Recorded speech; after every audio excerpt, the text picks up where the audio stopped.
My name is Jason Miller, and until 6 months ago, I thought I had the perfect life. I'm 36, a financial analyst at a major firm in Boston. I married my college sweetheart, Rachel, when we were both 27. She was beautiful, warm, witty, everything I had ever wanted in a partner. We'd been together for nearly a decade. Our friends always said we were couple goals, but that illusion shattered in a single moment. The day everything changed, it was a normal Wednesday. I was in a meeting reviewing quarterly earnings, when my assistant poked her head into the room. "Jason, someone's here for you. He says it's urgent." I stepped outside and saw a man in a gray suit holding a manila envelope.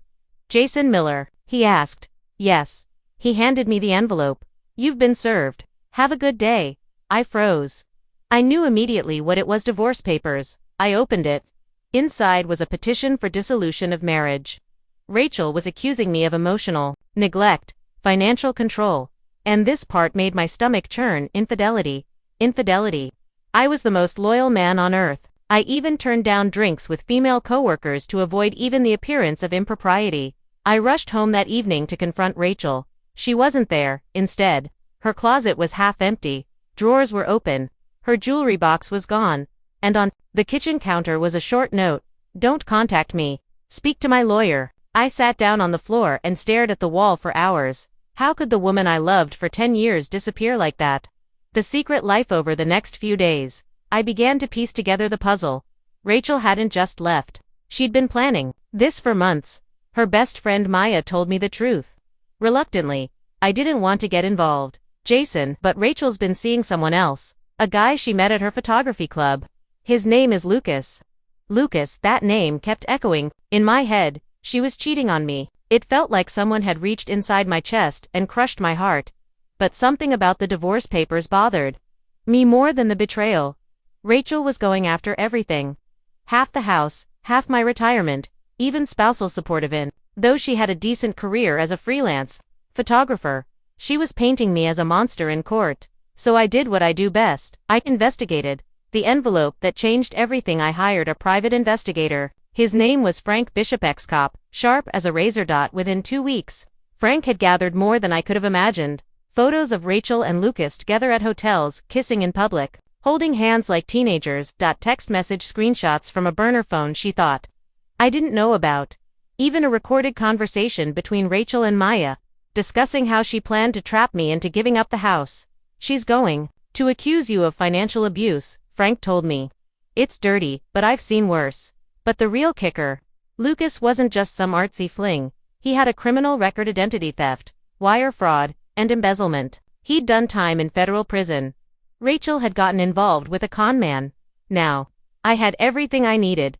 I prepared a neat little package, labeled documents, photos, audio transcripts, financial reports. I made multiple copies: one for her lawyer, one for the judge, and one for the press, just in case. I sealed the most important one in a manila envelope. The courtroom surprised 2 weeks later. We were in court for the preliminary hearing. Rachel walked in with Lucas by her side. He smirked at me like he'd already won. Her smug, overconfident guy named Barry Trent stood up and painted me as some cold, manipulative husband who deprived his poor wife of affection and finances. When it was my turn, I didn't say much. I just handed a copy of my envelope to Barry. "Your Honor," I said, "before we proceed, I'd like to submit some supplemental evidence." Barry opened the envelope and started reading. First, he looked confused. Then his face turned pale. Then he turned to Rachel and whispered, "What is this?" Rachel looked at me. Her face flushed red. Barry stood up, asked the judge for a brief recess, and they rushed out of the courtroom. 15 minutes later, they returned. Looking shaken, the judge skimmed through the evidence. Photos, phone records, criminal background checks. "Mrs. Miller," he said, "can you confirm this man accompanying you today is Lucas Avery?" Rachel nodded quietly.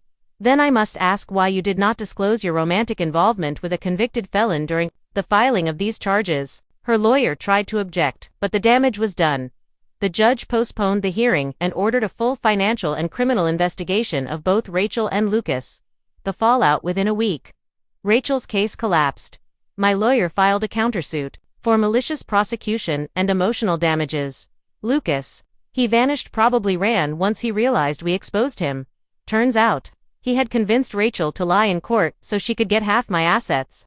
Then he'd take the money and vanish with her. Except, she was just his next con. I later found out he'd done the same thing to another woman 2 years ago, in Chicago. Same strategy. Same lies. Rachel lost everything. The judge awarded me full ownership of the house, denied her spousal support, and ordered her to pay my legal fees. She even had to publicly apologize in a court-mandated statement, admitting to false accusations and deception. 6 months later, I won't lie, took a while to heal. The betrayal wasn't just personal. It was deep, cold, calculated. But you know what gave me peace? The envelope, the truth, and the reminder that no matter how hard someone tries to destroy your life, facts don't lie.